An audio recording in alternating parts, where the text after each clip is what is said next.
Are you ready to explore a fifth line day? We are in gate 59, the gate of sexuality, and this is the fifth line, the Femme Fatale or the Casanova. I have this twice. This is, it's in my Uranus. Bear told me off for saying that the other day. I'm saying it wrong. My Uranus? No, Uranus isn't right, is it? My and I know it's really not fashionable to say Uranus. Anyway, that's where I have this gate twice. So the fifth line, it has the role wave, if you like, of the seducer or the seduced. And we know that this is a common keynote for the fifth lines generally, that they have this energy about them, but they are projected on that they can save the day, you know, that they can help you out of your predicament. They will have some kind of practical solution in order to make everything okay in a time of crisis and when they are called upon to do so. So imagine that perhaps, you know, you're feeling a little anxious, a little anxious. I don't know if you ever saw the film Beetlejuice, but that was one of the things that the character said. It's like, hey, I'm feeling a little anxious, if you know what I mean. Anyway, so you project onto the 59-5 that they are the one who can scratch your itch, you know, that they are the one that can really help you with your crisis of anxiety in that way. And so you seduce them, they seduce you right back, and the job is done and they can disappear off again. The exaltation says the power to use love to break down any barrier. Given the sun's lightness, there is no negative connotation inherent in this description. The power of sexuality to attract others.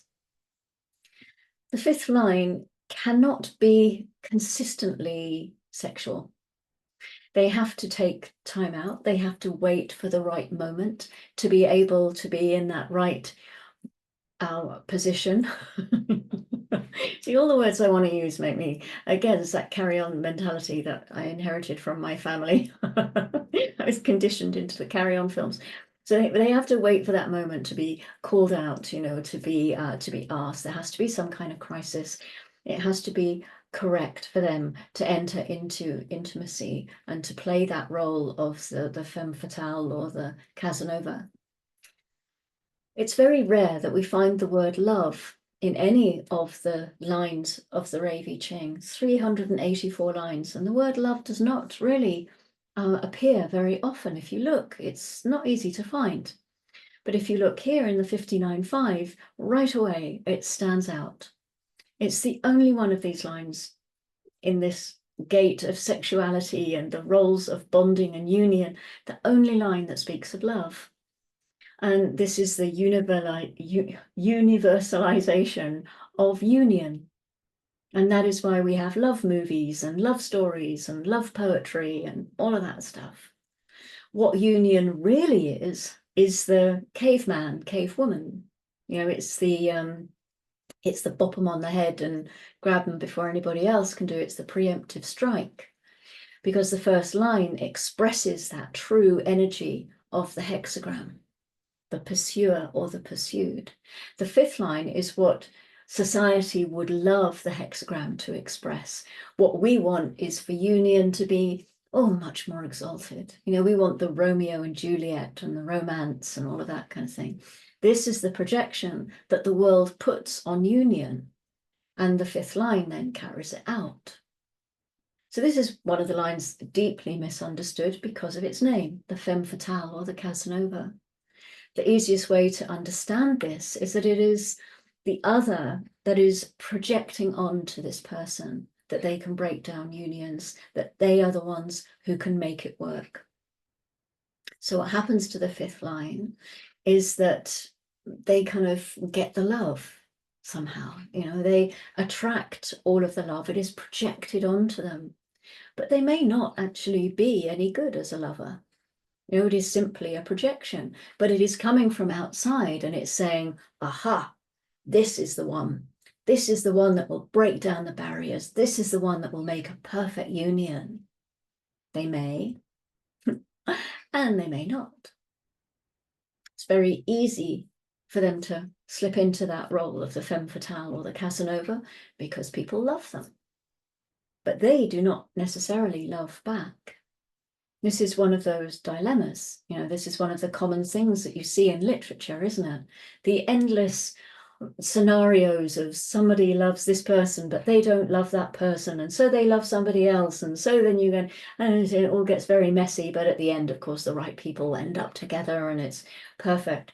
It's a very, very common theme, and it comes from these classic role gates, genetic role gates more than classic role gates, but it's classic fifth line.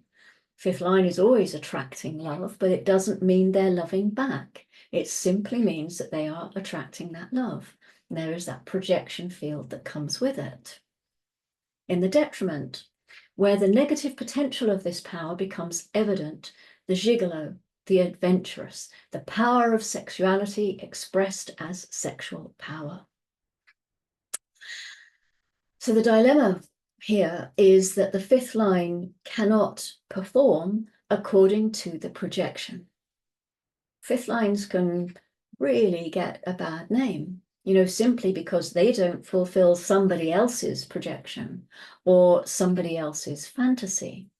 And when you get that at a sexual level, of course, then, it's a whole other thing coming in there. In theory, it also means that it will restrict the sexual life because the sexuality will only work best in times of crisis, when it's called upon, when it can be practical. If you notice, all of these roles are actually restricted in the way that they work. You're not out here to, how can we put it? You're not there to shag everyone, basically, in whatever way that union plays out. We're not here to be in that union with everyone, to be intimate with everybody. We have certain roles that we play, and we will attract certain people because of those roles. So the seducer will attract the seduced, the one who is ready to be seduced. The caveman, cavewoman, they will attract the person who's willing to play that role as well. Not as in role play. I don't mean that's not some kind of twist. Oh, be careful what I say, really, haven't I? It might not be twisted at all. Who isn't playing that fantasy that's got a slight distortion according to what we're talking about here. So it's, the shyness is going to attract the boldness. It's a genetic imperative. It's not personal. This is nothing to do with the mind games or the games that we impose upon each other in any kind of way. But it does restrict. Everybody is restricted within their certain line activations if you have this consistently activated in your chart. It's a very interesting thing to contemplate. So the gigolo will say in this detriment, great, if they love me, let them pay. It's okay with me. If they love me, let them take me to Monte Carlo. Let me gamble away their fortune. Let me have a good time. Dress me up in some nice clothes. Give me some good food. Why not? This is the way the detriment plays out. I just want to check something. Yeah, I thought so. Both of my 59 fives are in the detriment. So yeah, and again, also remember that when you reach a certain point in that deconditioning process, it's experience. It's neither detriment nor exaltation. This is all just experience. And if you're entering into things correctly, then perfect, you're going to have the experience that is right. But every time we look at a fifth line, we can really see the world looks at these energies. We can see that it's not the whole story. It's a mythology that we put out. And the fifth line, in terms of this gate of sexuality and the roles of bonding and union, the fifth line is carrying that global mythology. And it is grounded by the 55-5, which is called growth. So I sat with this one for quite a while. How does growth ground the gigolo? Well, there's something around the reputation that was teasing my mind here. Perhaps the fifth line being very mindful of their reputation. This helps them grow into a responsible gigolo. into using their strategy and authority before jetting off to Monte Carlo to put everything on black. What do you think? And it's possible. We have to throw in the or not, of course, but it's possible. Because this is here, this is part of our expression in this world. It's not that we're trying to get rid of the detriment. We're not trying to tame the gigolo. We want the gigolo to embrace its expression correctly, because then the energy that it's putting into the world is also going to be correct. And they will attract the forces that benefit, and they will be putting out the expression that benefits, and everything then has its value and everything is in balance. Yes. Are you enjoying this 59th gate? I'm having such fun with it. It has been interesting. It's been painful going through some of these lines, but so interesting as well. So interesting. So I hope you're having fun with this particular transit, because it's I'm finding it quite impactful. Saturn transits today. It moved into gate 63 at 8:37 this morning. That's British summertime. And this is the gate of doubt. So it's a logical head center gate, which tells us that in the spiral of life, all ends are beginnings. I love that. And we have a channel here because Mercury is in gate 4, the gate of youthful folly. This is the channel of logic. It's a design of mental ease mixed with doubt. The gift of, poking holes in things and being a healthy skeptic and asking that question, why? Why? And then finding your way through an answer. If you have this channel, and we will all be experiencing it for a few days, it's not about understanding your own life. It's not about bringing the completion of that to your own life, getting an answer to your own doubts. But if you wait long enough and you allow the process to play out, then someone will come to you who needs your clarity, your particular way of resolving doubt, because that's what this channel is for. It's using your mental gifts for others. The moon is still in the throat gate 20, the gate of contemplation, the gate of the now, and moving later on into gate 16. So of course we're staying in these throat gates, and it goes into gate 16 at 14:08, and all of them throat. We've got a few more yet. I think another 5 maybe. This is the logical gate of enthusiasm, the gate of skills. It talks about dedication and consistent effort, which can be applied towards mastering a specific skill in order for it to flower. Oh, it's a gate that needs to be strongly identified with its chosen skill in order to undertake this process of constant repetition, just because of that dedication that's involved in mastery. And gate 35 at 6 minutes past midnight. This is the abstract circuit, throat gate. I said that right. Abstract circuit, throat gate of progress. It's the gate of change. It says that by design, progress cannot exist in a vacuum and is dependent on interaction. This is collective. It's all about sharing. We have the experience, we share it. We have an experience with another and share it. That's one of the things with all of the human experiential ways. It likes to take somebody by the hand and take them with it. It's not about going out and having an experience on your own. It's really like, yay, let's all do it. And then if we fail together. And if we actually succeed, we succeed together too. And then we've got something to share. Excuse me. It's a manifestor energy. It's a motor to a throat, solar plexus, the motor going up to the throat, always ready to engage in a new experience.